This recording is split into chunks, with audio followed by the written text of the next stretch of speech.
digging or footprints or anything. I know it because I've gone seashelling in the mountains of Sanibel, and after 1 hour of rain,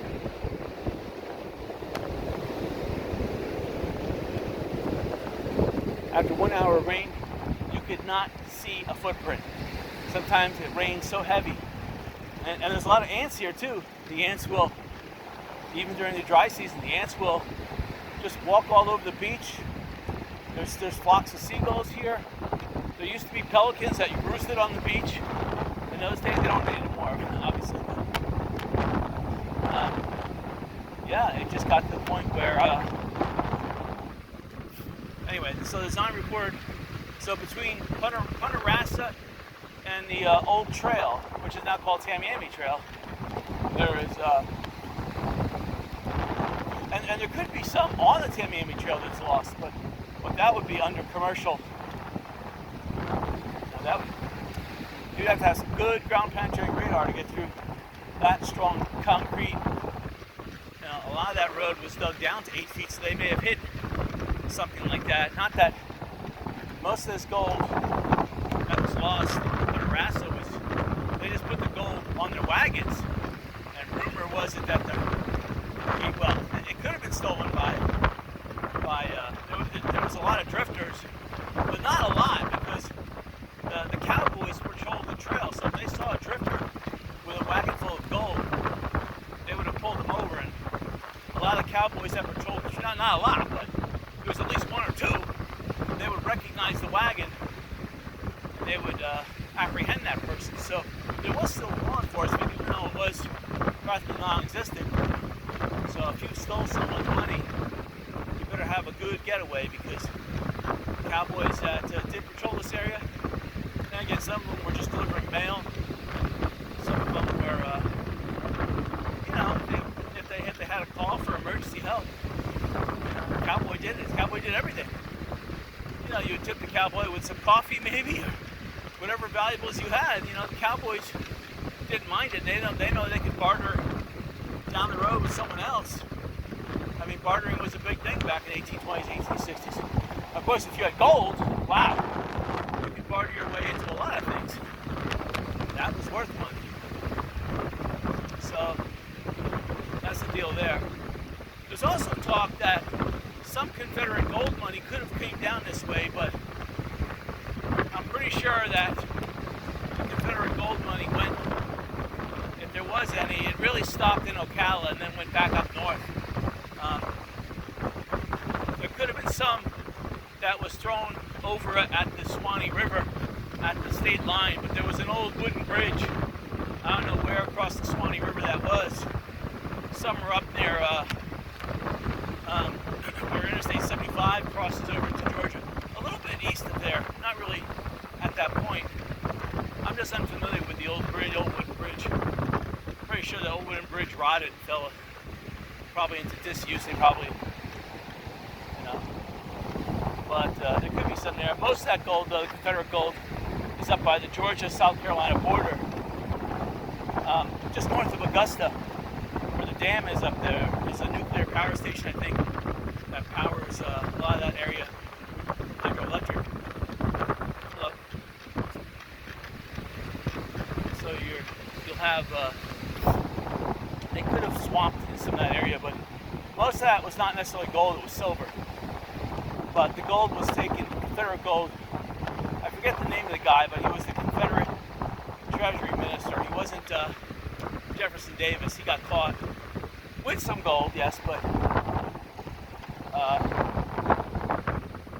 it's an interesting story to read up on that, because as the Confederate gold was moving south through the old Confederacy in 1865, Robert E. Lee had already surrendered at Appomattox Courthouse and had already made his way back to Richmond. People in Richmond were welcoming him as a savior, liberator, but little did they know he was furloughed for good behavior after being captured. So Robert E. Lee did not take up their pleas to defend them again from the Federals. He just went to his home and he said, everyone just, you're U.S. citizens again. Have to endure the unendurable.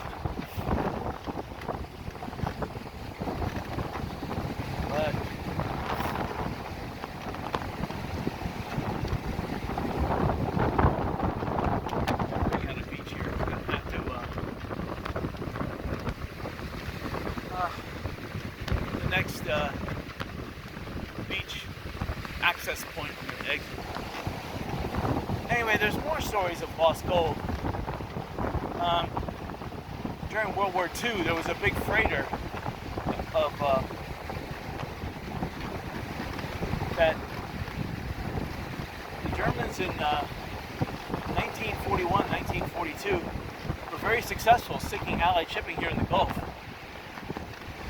And it's because the Germans were using neutral country tag shipping as resupply ships for their submarines. And the submarines were, the resupply ships were based either in Cuba or they were based in the Greater Antilles, the Curacao, Aruba in the Netherlands. And the Germans technically occupied that area. That was part of their domain.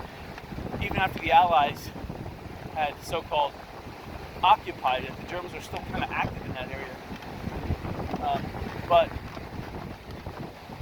rumor has it that one of these fertilizer ships that was bringing fertilizer to the United States somewhere from abroad got torpedoed.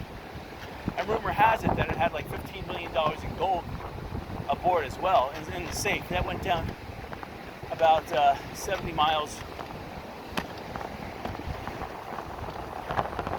west of Sanibel.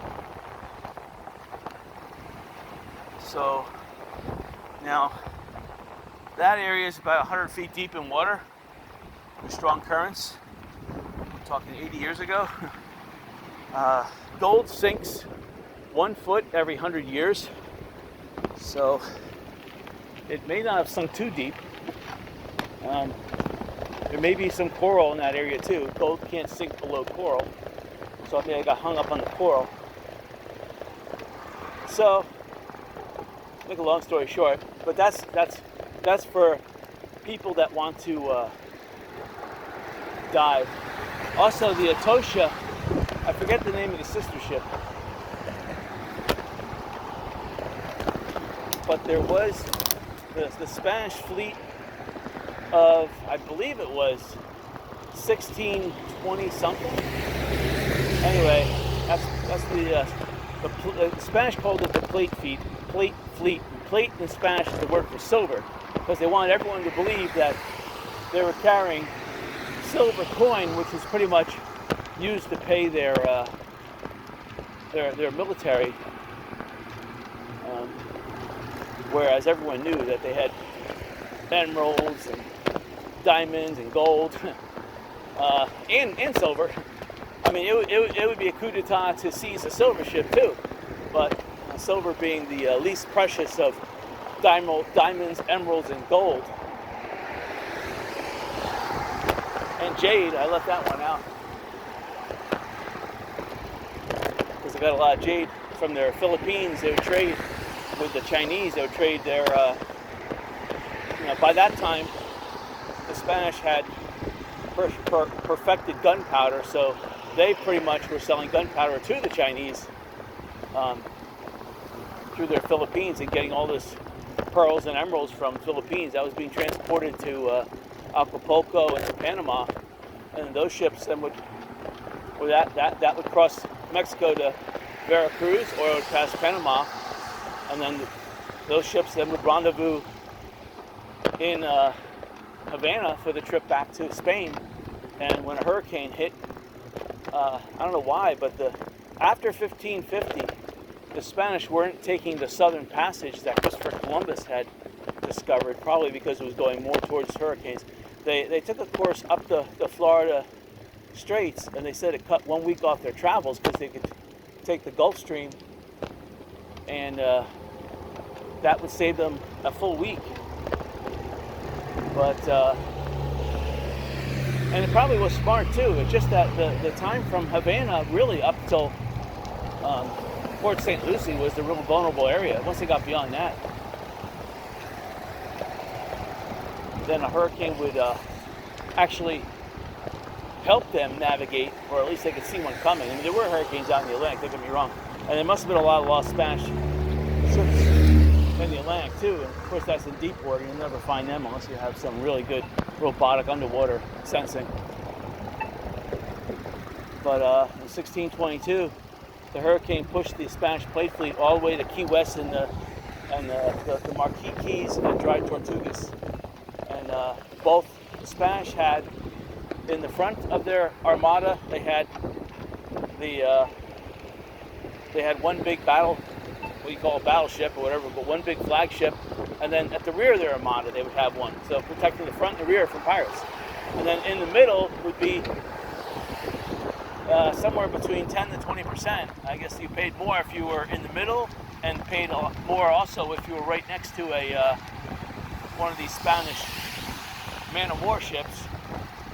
You'd be easily be protected. Some of these little private ships that were being escorted by the convoy, they had their own like single or double guns too, but no way in a match for a lot of these British pirate ships that had, you know, longer cannon and could take on ships from a longer distance. And you don't want to be in the middle of the Atlantic taking on a pirate ship. So a lot of the ships just surrendered easily to be spared put to death. You know, if you're just put adrift on a boat, wow, you're dead. So a lot of these ships easily surrendered without a fight, just with a pirate ship waving their pirate flag. They don't even want the thought of being set adrift or thrown overboard, yes, to face consequences, you know, 1,000 miles away from land. So they would rather be taken prisoner and ransomed than thrown into Davy Jones' locker there in the Atlantic Ocean. But anyway, Mel Fisher found most of the Etosia and half of the other ship. I forget the other ship. I think the name started with either a Saint or a B. But they found like the stern or forecastle, but not the whole ship. They found half of it. So there's still half a ship out there near the Dry Tortugas. So again, that's where this fertilizer ship, the Germans torpedoed in 1942, like January 42 one time. Right after January 42, the Allies decided to sink all neutral shipping that wasn't flying an American or British flag. And that seemed to have worked, because after they sunk all the neutral ships that were sitting basically, you know, really, really funny, had no purpose, they had no, they had a manifest that said the destination, but they weren't making any headway towards their destination, so they were sunk. And the German U-boats evacuated the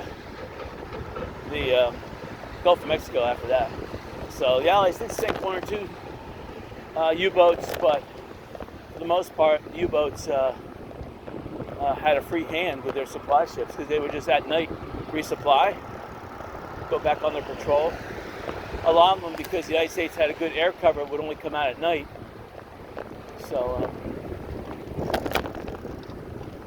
and that was, of course, before the advent of sonar and radar. Once the Allies had sonar and radar, even at night, they could detect the enemy ship. Let me try to think if there's any other gold stories. Let's see here. Not that I can think of right now. Gasparilla, he did hide a lot of gold in Pine Island. In Captiva, he used to, that's why it got its name Captiva, because he had a stockade there where he kept a lot of valuable people that he seized on boats and held them for ransom. And of course on Gasparilla Island, that's where he had his headquarters.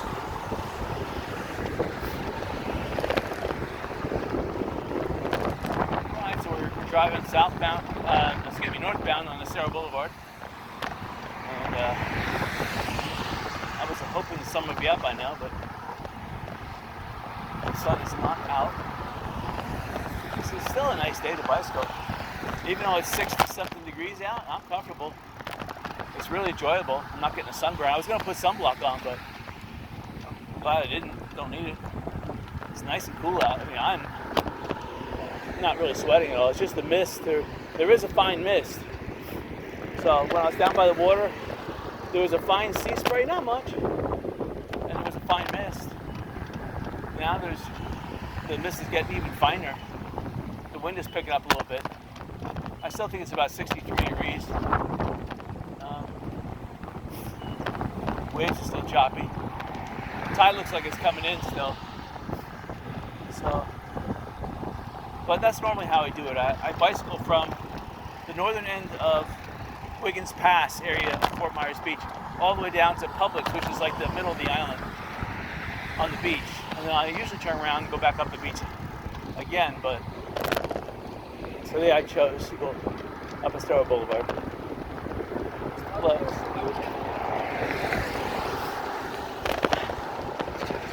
Usually at this time, this being a Sunday or Saturday, Estero Boulevard is grinding to a halt right now. Because the amount of people that are trying to get on or off the island, just the traffic is all backed up. And this is a parking lot and people are going 3 miles an hour. But today, it's nice.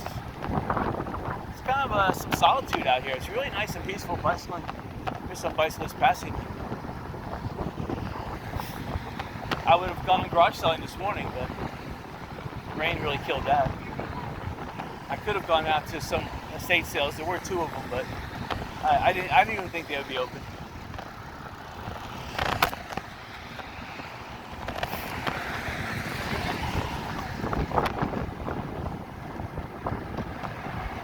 Hello.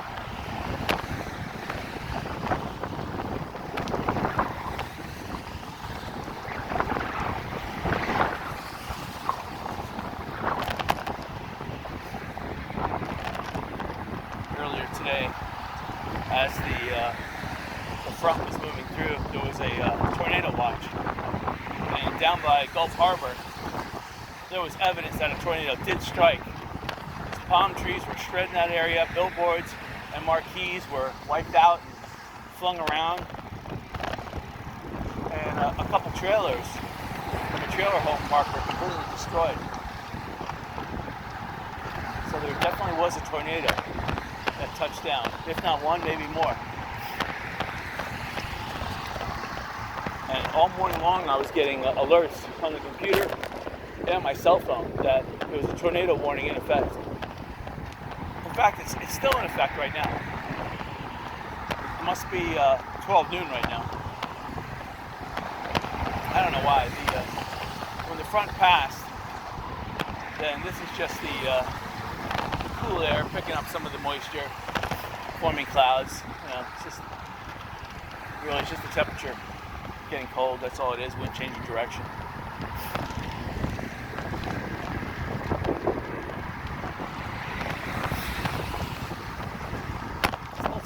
Out to go biking. So yeah, I intend to go home, do some programming tonight. I gotta make this video, so this is a long video, so I'm gonna have to watch it. Hello.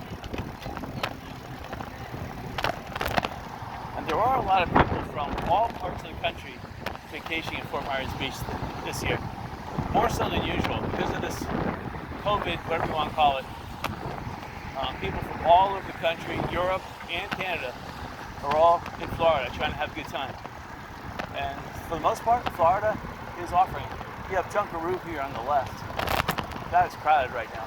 So they are making oodles of money for their lunch.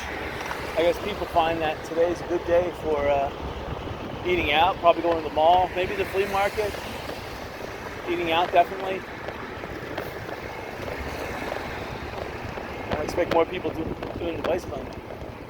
Here's the trailer park on the left. In the summertime, this is usually empty. It is crowded right now. I see a couple spots open, but they must charge between $1,000 and $2,000 a month to park your trailer there. I would say on a minimum. Probably on a daily basis, you're looking at least $100 a day to park your trailer there. So almost as much as a hotel room on the beach here. You can get a hotel room on the beach here in some of these older hotels starting at about $70. It's still pretty accommodating. Although the hotels you're staying at may not look that accommodating from the outside, and they may not even look accommodating from the inside. But you know what? If you're here just to sleep and leave the hotel room like you would in Walt Disney World, Why in Walt Disney World pay, more than $50, $60 a night when you're just going to sleep there, get up, and jump in your car and head out again?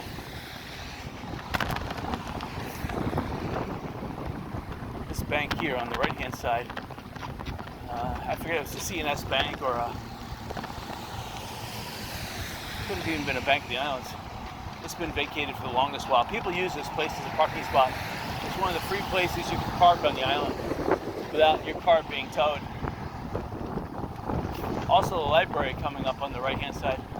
People hardly use the library anymore, so where people can find parking, they use it. Although the library has a habit of towing people, so. And behind the library, there is an old water park, which does have parking too. I'm not sure what this stipulation on parking there is, but you may have to pay a little nominal fee to park there.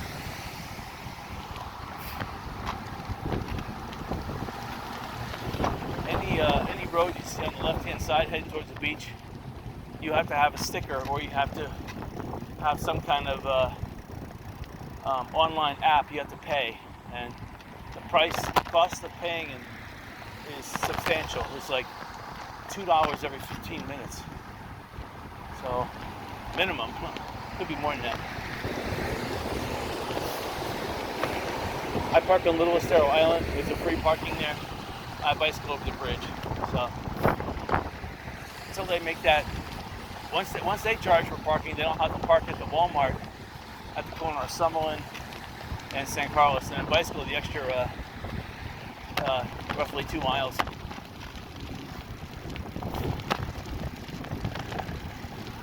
So far it's been a nice day.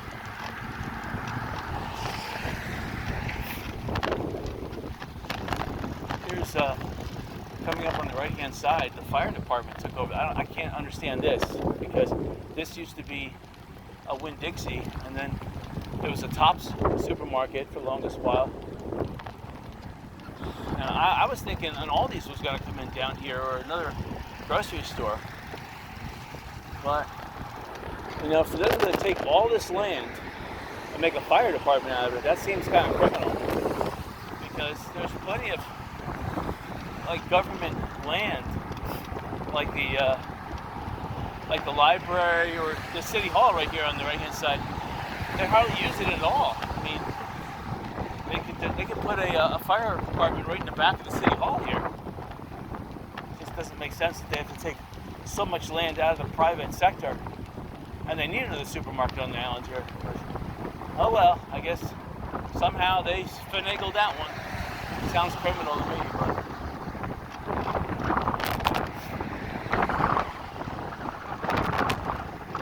I could have bought this business up on the right-hand side. It used to be called Beach Connection. I don't know what they're called now. It looks like they're called the same thing, but back in the late 80s, I could have bought this for $50,000, including all the land. I don't know if I would have made money or not. Right now, it's doing good though. Even as they sell, sundries and slight, packaged food in there. But they do really good. Again, Diamond Head's coming up on the left, after the Neptune Hotel. This used to be a Lucky 7 on the right-hand side. I don't know what they're called now. Shamrock. This is a good little pub. Go for a drink. The prices of liquor aren't too bad.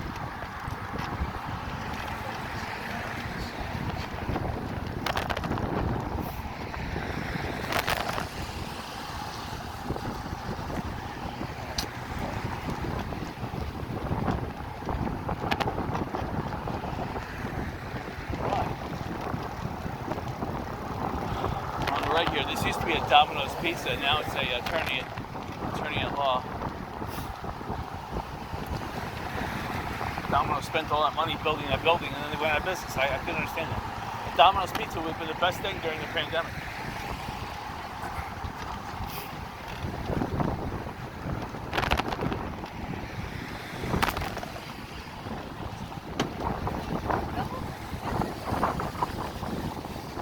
So now you can see the traffic is backing up. just past Diamond Head on the left. So the next big apartment complex on the left-hand side, that is, would be the Lanakai.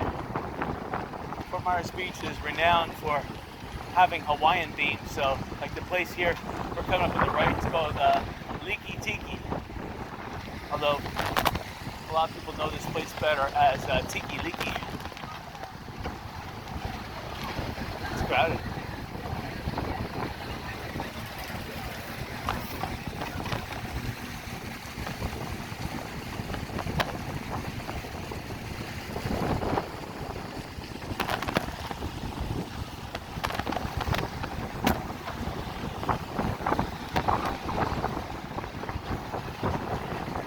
If you have an ice cream store on Fort Myers Beach, you're making good money. Because that's the business to have. You can sell an ice cream for $7+. Let's face it, it only costs you maybe $1 or $2. You're making a nice profit.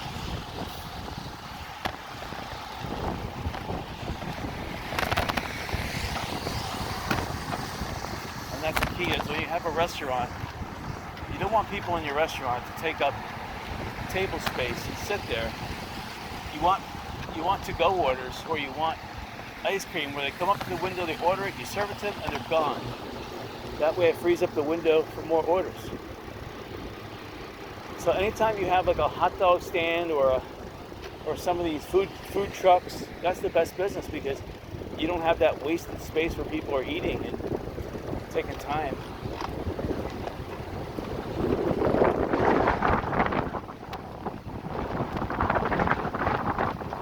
It's getting very windy up here.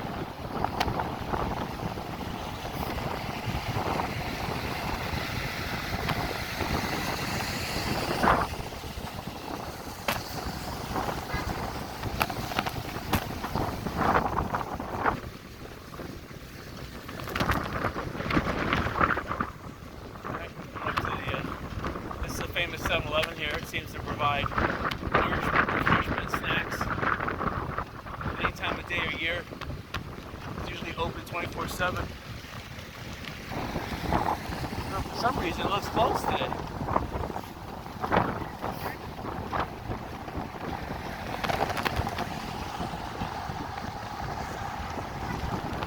If you have a restaurant in this island, you have to have emergency power backup. You have to have generators. Looks like a lot of restaurants just didn't open because of the rain. They decided to take a day off. Even the construction here of Margaritaville Beach Resort is on the left-hand side.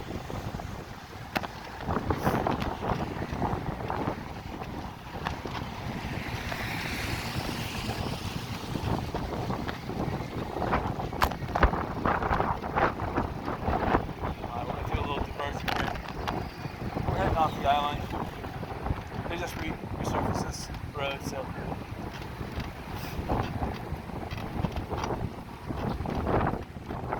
there's that bridge ahead of us.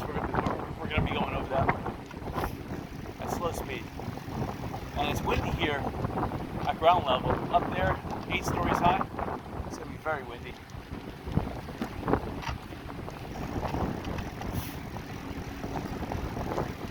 Could be 10 stories actually, I'm not sure.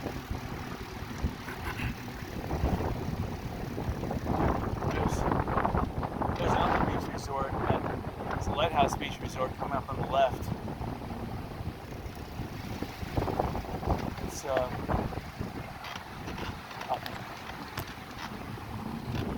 it's a pretty nice resort. There's a pool and a bar in the middle of these buildings. You barely see it right there behind that guy's bike. Always crowded, and they're always having something going on. Even in the morning, I see people as early as 9 a.m. in the morning when I bicycle around here. They're drinking it up and having a good time. And it's always crowded. Even at 9 o'clock in the morning, there's music playing and people are having a good time. People jumping in. It's a little tiny pool too, and there's like 8 to 10 people in the pool. They're all drinking, having a good time. So it's a good place to chill out. All right. So going over the the Matanzas Pass, Fort Myers Beach Bridge, whatever you want to call it. Just shift into a lower gear.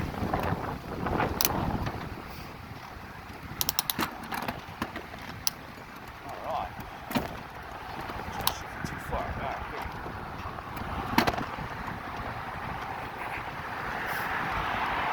Alright, a lot of the restaurants are firing up their grills, so I can smell the charcoal. I can smell the mesquite. I can smell the cypress wood. I mean, even pine I can smell. And it definitely has that mesquite barbecue smell to it. It smells really good. That's one thing. If you come over this bridge, and if you have your car with a vent on, or you're walking over the bridge, you smell that food. Oh my God, you are hungry by the time you get to the other side. I'm hungry right now. I'm going the wrong way.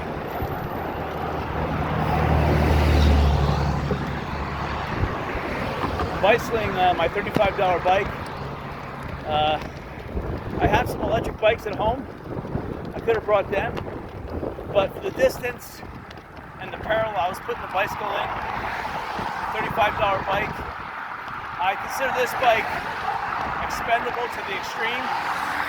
So it has 29-inch wheels. It's got disc brakes. It only has front suspension, not rear. But I can drive this bike in the water on the sandbars if I want.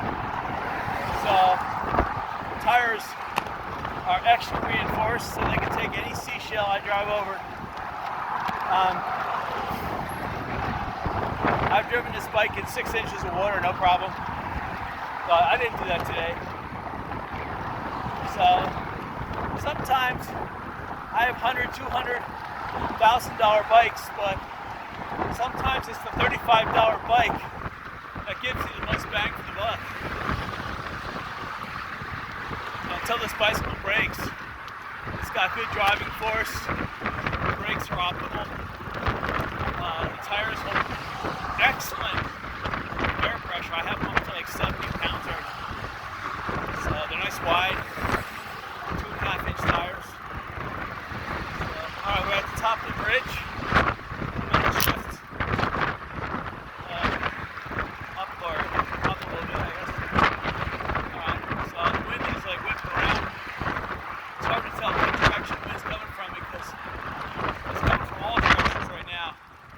Probably got about 25 knots.